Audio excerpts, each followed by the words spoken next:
kamati ya sheria, hadhi za wachezaji pamoja na wanachama ya TFF. Kwa hiyo kwenye eneo zima la sheria nazijua vizuri, na miongoni mwa wanachama wa TFF huwa ni vilabu. Kwa hiyo kuna miongozo na kila kitu. Naamini Mvela hata sheria nyingi au kanuni nyingi pia wenyewe walihusika kuzitengeneza, ambazo siku hizi zimekuwa zina mabadiliko tu madogo madogo hapa na pale tuzo kusaidia kwenye misingi ya kisheria. Mheshimiwa Mvela, habari ya muda huu? Salama, habari ya Dar es Salaam. Hapa si tupo vizuri, sijui huko Iringa mambo yanaendaje?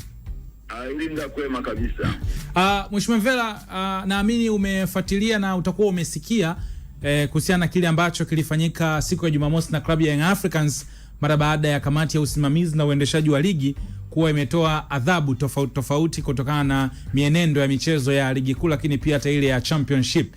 Miongoni mwa swali ambalo ningependa kujua kutoka kwako kwenye misingi ya kiuendeshaji mchezo wa mpira miguu kiuongozi, Young Africans wapo sahihi kuihoji bodi ya ligi kwa hiki ambacho wamekifanya? Wapo sahihi kwa sababu wao hawajaandika malalamiko na wala hawajakata rufaa, kwa sababu hata katika mahakama za kawaida huwa inatokea mtu hata kama umfungulii mtu kesi, lakini unaweza kuenda mahakamani kutaka tafsiri ya kisheria. Kwa hiyo Yanga wana haki wao, shida yao ni kuweza kupata elimu ili wafanya kamati wafikie maamuzi hayo. Kwa hiyo kuomba ufafanuzi ni sheria ambayo ninafikiri kwamba sidhani kama kuna tatizo. Walikuwa na haki. Walikuwa na haki ya kuhoji. Na kwa ambavyo umefuatilia, umeona, kwa sababu kuna eneo watu kama wanataka kuwahukumu Yanga kwamba ni watu ambao wanaonekana wanapenda heka, wanapenda shughuli, na ni kama watu ambao wana tofauti na TFF. Kwenye mambo waliohoji yana msingi wa kusikilizwa na kupewa ufanuzi? Yote yana msingi kabisa, ila kwa sababu watu hawajuagi haki zao, wanaona mtu anapotafuta haki yake ya msingi wanaona anakosea, lakini watu wajifunze kutafuta haki zao. Kwa sababu na wakati mwingine huwa tunasema usipoanzisha mgogoro huwezi kupata haki yako, na hayo wanayoyafanya Yanga mimi naamini wanayafanya kwa niaba ya vilabu vyote na kwa niaba ya sisi wote wadau wa mpira miguu. Kwa hiyo mimi naamini majibu atakayotoa wanakuwa wametusaidia wote na vilabu vyote vya ligi kuu na mpaka ligi la daraja la chini, kwa sababu kanuni lazima zatakiwa ziendeshwe kwa mujibu wa utaratibu. Kwa sababu bodi ya ligi wanapokutana wanatengeneza kanuni, zile kanuni maamuzi yoyote yanayotolewa yanafikia base kwenye kanuni ambazo zilipitishwa, iwe kwa lugha ile kwa kitu chochote kile. Kwa hiyo mimi naamini watu wengine hawajui haki zao, ndio maana wanawabeza Yanga. Nimeona hata baadhi ya wachambuzi ambao hata huwa sielewi kwa nini mnakuwa hivyo. Inawezekana kwa sababu ya mitazamo yenu au mambo yenu ya upenzi wa vilabu au nini. Mimi naamini tusijadili jambo lolote lile, ni kuwapongeza Yanga maamuzi waliofanya, ambayo atakuwa ni kwa ajili ya faida sisi wana mchezo wote. Majibu yakatolewa na TFF kupitia bodi ya ligi. Na Mheshimiwa Mvela, kwenye kutafsiri vile vifungu vya kanuni tofauti ni eneo ambalo pia limeguswa kama hivyo. Kwenye ripoti inaonyesha muamuzi kapewa adhabu, alikataa goli halali, ambapo kwenye tafsiri ya kawaida mechi haikuisha na goli lilikataliwa kwenye ile mechi. Kwa hiyo mechi ni kama iliisha vile tuliona 0-0. Ni maeneo ambayo wamekuwa wanahoji. Kuna eneo ambalo tukio la mtindo kama huo lilitokea kwenye mechi nyingine, lakini adhabu muamuzi hakupewa kama ambayo wamepewa saizi. Na tukio jingine ambalo kidogo limewashtua watu ni kitendo cha mchezaji kuonekana anakosa la kupoteza muda kwa sababu aliruka kwenye machela, kafungiwa mechi 3, adhabu sawa na mtu ambaye alimpiga mchezaji mwingine kiwiko, na watu kaenda mbali. Dakika ambazo anahukumiwa alizipoteza, zimempa hizo adhabu. Mechi iliongezwa dakika zaidi ya 9. Na ikaonekana ule muda ni kama ulifidiwa, ulitumika. Kwenye tafsiri ya hizi kanuni ni kama kamati ya usimamizi na uendeshaji wa ligi pia kuna eneo ni kama inawachanganya watu, wanaona kuna double standard. Wewe kwa ambavyo umeona kwa utafsiri wako, umeshakuwa kiongozi, ni kweli kuna mkanganyiko kwenye tafsiri wanavyotuletea kwa public, au wapo sahihi kwa mchanganuo ambao wameutoa? Mimi nataka niseme hivi. Mimi nimeangalia mambo matatu. Ndio. Moja, la adhabu za waamuzi. Pili, kwa mchezaji ambaye amefungiwa mechi 3 na mwisho ni juu ya mchezaji ambaye amehukumiwa kwa kwa kupoteza muda. Ndio. Labda nianze swala la waamuzi. Ndio. Swala la waamuzi, mimi nafikiri mimi siamini kama ni kamati ilikutana. Kama ingekuwa imekutana kamati kweli, mimi naamini wasingetumia lugha ile walioiandika na kutoa adhabu kwa njia kuandika vile, kwa sababu labda Bwana Kasuga, labda nikusomee hiyo kanuni aliyotumia, ambayo ni kanuni ya 42 kifungu cha kwanza 1.1. Wanasema mwamuzi yoyote atakayethibitika au kubainika kwa lolote miongoni mwa yafuatayo katika kanuni hii atapata adhabu ya kuonywa, kuondolewa katika ratiba ya uamuzi kati ya mizunguko 3 mpaka 5, kufungiwa kwa miaka 3 au kushushwa daraja la uamuzi au kuondolewa au kufutwa kabisa katika orodha ya waamuzi wanaotambulika na TFF na kunyang'anywa leseni au hadhi ya uamuzi. Sasa ambao sasa inagusa hao waamuzi waliofungiwa ni kipengele cha 1.1. Ndio. Ambacho kipengele hicho kinasema hivi: akishindwa kumudu mchezo kwa uzembe, makusudi, uoga au kutozingatia sheria ipasavyo kiasi cha kuvuruga mchezo, kuhatarisha amani au kutia aibu fani ya uamuzi au kushusha hadhi ya mpira miguu. Sasa ndio nataka nifafanue hapa. Ndio.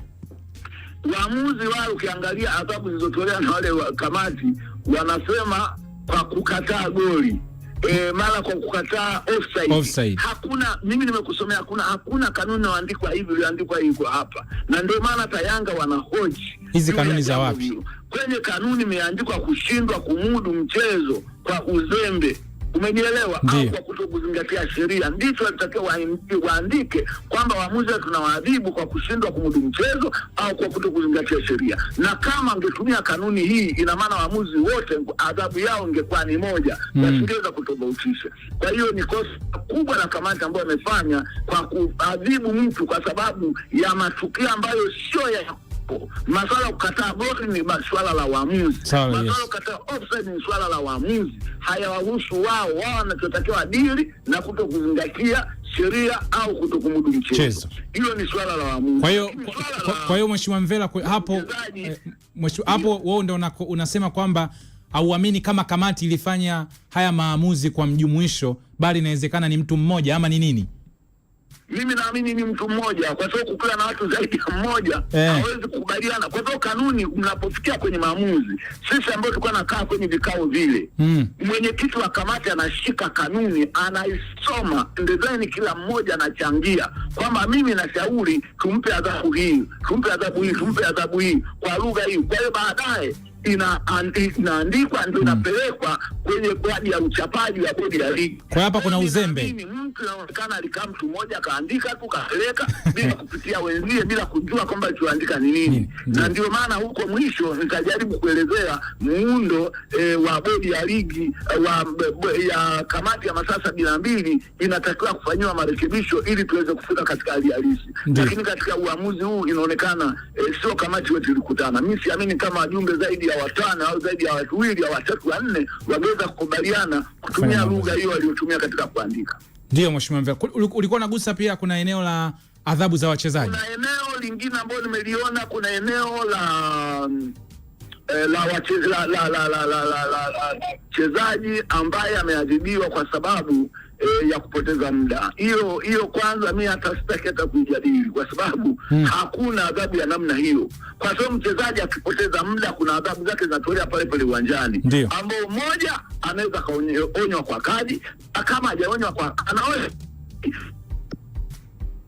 Ndio maana kuna muda wa nyongeza katika dakika, na siku ya mchezo kuna dakika ziliongezwa, maana yake zilifidia yule muda ambao alipoteza ule mchezaji, na mimi nilifidiwa. Lakini bado maamuzi angeweza kumuonyesha kadi ya njano kama ilithibitika kwamba amepoteza muda. Sasa wao wanaona mchezaji hajaonyeshwa kadi ya njano na wala halafu muda umeongezwa, mtatoaji adhabu. Na siamini kwamba adhabu hiyo ya kupoteza muda unaweza kuitumia katika kamati ya masaa 72. Kwa hapo mimi naamini walipotoka kidogo. Ni madudu yale. Jambo lingine la ndio nasema ni uzembe ule ambao unaona wa kamati. Jambo la mwisho ndio ni swala la mchezaji ambaye amefungiwa mechi 3. Nimeona kama kuna double standard hivi. Selemani Mwalimu wa Simba. Ndio Mwalimu, yule mchezaji Mwalimu amefungiwa mechi 3. Ndio. Pamoja na kwamba kamati ina uwezo, ina maamuzi ya kuamua, adhabu inayotolewa kwa mchezaji ni maamuzi ya kamati. Ndio. Lakini kamati inatetea lazima isiwe double standard. Kwamba huyu mchezaji kwa kosa lile tumemfungia mechi 3, mwingine afungia mechi 5. Hiyo naomba wajiangalie upya, kwa sababu inaweza kazusha. Ndio maana ukisoma kwenye kanuni hapa inasema kuhatarisha amani, kutia aibu mpira wa miguu. Umenielewa? Kwa hiyo maamuzi ambayo double standard ni kutia aibu mpira wa miguu, kwa sababu kama mchezaji alifanya kosa hilo na mchezaji mwingine alifanya kosa hilo, vyema kama ni mechi 3 ni mechi 3, wote wapewe mechi 3. Kama ni 5 ni 5. Kwa sababu inazusha maneno mengi, lakini mimi nakwambia bwana Kasuga, hii ni tatizo la kamati zetu zinapoundwa, kwa sababu TFF wanapounda hizi kamati wanakuwa na nia njema, wakiamini kwamba hizi kamati zitasaidia, lakini mwisho unakuta zile kamati zinapokutana zinakuwa na mipango yao, wanakuwa na maamuzi yao, watu wengine wanakuwa biza afike kwenye kikao. Ndio maana nakwambia hii siamini kwamba hata mkichukulia mahudhurio, sina imani kwamba mahudhurio wote walikosea, lakini la mwisho ni juu ya jumbe wa ile kamati. Mimi nafikiri nitajaribu kushauri kwa viongozi wa TFF. Imefika wakati kwa sababu nafikiri mwenyekiti wa ile kamati mwenyekiti wa bodi ya ligi. Mimi naamini mwenyekiti wa bodi ya ligi ajue kwamba yeye ni mjumbe wa kamati ya utendaji. Kwa maana hiyo hatakiwi tena kuwa ni mwenyekiti wa ile kamati, ni chombo kidogo sana. Alafu pili, kile chombo ni independent, kinatakiwa ni chombo huru ambacho hakitakiwi kuingiliwa. Kwa hiyo wewe kiongozi mkuu ukiweko kwenye kamati, ina maana unaifanya TFF ilikuwemo, bodi ya ligi ilikuwemo, bora kuwe na kamati ya masaa 72 ambayo independent. Lakini mwisho ni kwamba lazima kuwe na mwenyekiti ambaye ni mwanasheria aweze kuwasaidia kutafsiri sheria ili wasiingie kwenye matatizo kama haya. Niliona kipindi kilichopita kile mwenyekiti wa kamati unakuta kwamba sio mwanasheria, jambo ambalo ni hatari sana katika mpira. Kwa hiyo vitu vinaongelewa vya kisheria, unaposoma lazima utafsiri manake nini, endele ndio ufikia kwenye maamuzi ambayo yanaenda kwa watu zaidi ya milioni 20, milioni 40, milioni 50. Kwa hiyo tujue kwamba tunawakilisha watu, sio tunajiwakilisha sisi wajumbe wa kamati. Kwa hiyo mimi nafikiri hili jambo ni la kuliangalia upya. Kuna makosa mengi sana yalikuwa yamefanyika na hizi kamati, tunanyamaza. Sasa sisi Yanga ameamua kutusaidia, na sisi sasa tuweze ambao labda ni paoga kusema tuweze kuzungumza juu ya jambo hilo. Kwa hiyo nafikiri na ninyi wachambuzi mna mchango mkubwa sana, pamoja kwamba ninyi wachambuzi na nyinyi mnafika tamaa. Unakuta mtu mwingine anatetea jambo ambalo nikimsikiliza katika mambo mengine mchambuzi mzuri sana, lakini unapofika kwenye mambo ya Yanga na Simba na nini wanakengeuka vile mnasahau sheria na kanuni. Kwa hiyo mimi nashauri hebu tulenge kwenye maslahi ya mpira mguu Tanzania. Yes, Mheshimiwa Mvela, si tukushukuru sana, umetoa mwanga mkubwa na picha kubwa sana na elimu. Naamini watu wamekuelewa kweli kweli kwa ambacho umekizungumza. Sisi tunashukuru sana kwa maoni yako. Tunaamini muda mwingine tutakapohitaji ushauri wa mambo ya kisheria kwenye uendeshaji wa mpira tutakupata. Asante sana. Shukrani sana. Bwana, yule ni Eliud Peter Mvela, mjumbe wa zamani wa kamati ya TFF, lakini pia alikuwa mwenyekiti ile ya sheria, ardhi za wachezaji pamoja na wanachama. Kwa hiyo anajua haya mambo ya kisheria namna ambavyo yanakwenda, na hapa nakwambia enzi zao wao maamuzi walikuwa wanayafanyaje. Ameweza kushauri yeye kwa uzoefu wake. Eliud Peter Mvela aamini kama kuna watu zaidi ya 2 au mpaka 3 wenye utashi walikaa wakatoa maamuzi kama yale. Anasema anaamini inawezekana kuna genius mmoja alijifungia tu chumbani akamwagika. Hiyo opinion yake, huo ni mtazamo wake. Hapo amezungumza vizuri, lakini kuna sehemu naye amekengeuka, kwa sababu hapo anaikosea kwa lugha nyepesi nasema anaikosea adabu kamati. Umeelewa? Kwa sababu unaposema ninaamini maana yake unaelewa kwamba hii kamati haikuwa kamati, ila alikuwa mtu. Ameweka sababu zake kwa sababu nisikilize basi na hayo mawazo yangu. Yeye unapoita kamati alafu unapokuja na kauli kusema huyu ni mtu mmoja, maana tayari hapo unatakiwa nayo ufanyiwe mahojiano. Yani mwenyewe pia vile vile anatakiwa afanyiwe mahojiano, atueleze kwamba ana hakika na anachokizungumza, katoa maoni yake. Yani ameenda vizuri, lakini kuna vitu ameviongeza, na hata yeye angekuwa ni mwenyekiti wa kamati angefanya kama alivyofanya huyu mwenyekiti wa kamati hii. Kwa sababu yeye Kasuga nisikilize. Meja kidogo basi. Kanuni si zipo. Anachosema yeye ni kwamba hata eneo amehoji Yanga, kuna namna ambavyo kanuni zimetajwa ukienda kuzisoma, ndio maana kuna eneo kamaliza hapo.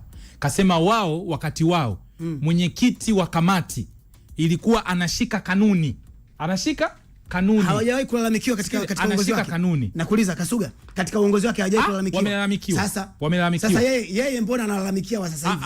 Ndio maana nasemaje, hata yeye Kasuga, hata yeye ana hoja za msingi kusema kwamba Yanga kutoa malalamiko yao ni swala la msingi. Hiyo za msingi. Nasema kuna maneno mengine yeye naye amebolonga. Kuna eneo jipya Meja ambalo hapa Mvera tunatofautiana kwenye kuokota mambo. Eneo ambalo wameligusa na ni eneo ambalo pia Alikamu na watu wengi pia walizungumza kwamba kusikia kuna adhabu ambayo imetolewa, alafu kile kipengele cha ile adhabu kwenye kanuni hakitaji nini matukio. Jana mimi kuna mtu mmoja jioni nikutana naye akaniambia kwenye eneo la waamuzi kuna mtu nilikuwa naongea naye akaniambia bwana, pale kidogo kwenye kufanya maamuzi kuna vitu havijaenda sana. Hapa Mvera saizi alivyozungumza kwamba kwenye eneo lenye watu 5 au watu 6 wanaojua sheria, kuna baadhi ya vitu vimeandikwa pale ni kama watu ambao walikuwa hawajakaa na kanuni. Ndio maana yeye anapata wasiwasi kwamba inakuwaje watu ambao wana uzoefu wa kuendesha mpira, viongozi, unaenda kutoa adhabu alafu kija kuangalia kwenye kanuni vile vitu havipo. Hiyo inaitwa lugha mnyumbulisho iliyotumika pale. Ili nisikilize. Kamati inaweza ikawa kweli lugha iliyotumia kwamba wamelikataa goli halali ndio imeleta ukakasi. Lakini mimi ninachokielewa ni kwamba waitumia lugha mnyumbulisho. Unajua soka letu walitaka kuturidhisha. Lugha kwamba mimi yani wameinyambua ile lugha, lakini ni kosa kweli kusema kwamba ilikuwa goli halali. Hiyo ni lugha ya kosa, lakini kutokana na mpira wetu sisi kutumia ile lugha ilikuwa hata shabiki wa kawaida, huyu mlaji wa kawaida alikuwa anaelewa kuliko wangesema kwamba ni matatizo ya kimpira, yani kutomudu mchezo. Yani kwa mtu ambaye maamuma mnywa kahawa kama Meja hapa asingeweza kuelewa. Kwa hiyo kama si kama naitetea kamati ilitumia ile lugha ambayo kikanuni haipo, na ndio maana Yanga wanahoji. Sio kuhoji tu, hizi ni tactics za kwenye football. Yani kama mahakamani tu, ukikosea lugha fulani mtu anakuja anatamba nayo, umeelewa? Lakini lugha walioitumia ina ukakasi kwa walaji, kwa hiyo kabidi kwa sababu ile taarifa haikwenda Yanga, kama unaelewa vizuri. Ile taarifa ilikuwa ilitolewa kwa umma. Sasa umma ambao ndio wengi sana sisi wakina maamuma, ungetumia lugha hiyo ambayo ya kimpira tusingeelewa. Wewe uliridhika au hujaridhika na nini? Na aina ya nimedhika na nini? Aina ya adhabu zilizotolewa. Sasa mimi siko katika nafasi hiyo. Mimi shabiki. Si shabiki. Mimi nashabikia Yanga. Nashabikia mpira. Sina utaalamu wa hizi kanuni kwa sababu wakati zinatungwa sijakuwepo, na hizi kanuni mimi nazisikia baada ya timu kupata adhabu. Hazijawekwa public. Baada hapo na wewe ndio unatoka. Adhabu zipo public. Ndio adhabu na kanuni. Ziko wapi? Mimi kanuni ninazo. Wewe unazo, wewe ndio public hizo. Wewe Sajigwa una? Zipo kwenye website ya bodi ya ligi. Website ya bodi ya ligi kanuni zipo. Ngoja, zimetangazwa ni kwamba maamuma wa kawaida anajua kwamba zipo kwenye website. Nenda kwenye website ya bodi ya ligi. Niende mimi, kuna maamuma yuko chini huko ambaye ndio wewe wasaidie. Ndio mimi naona kitu kama kipya. Watu wa Msimbazi Lovers wasaidie kupata kanuni. Lakini hapo hivyo pia kwenye hiyo taarifa kuhusiana na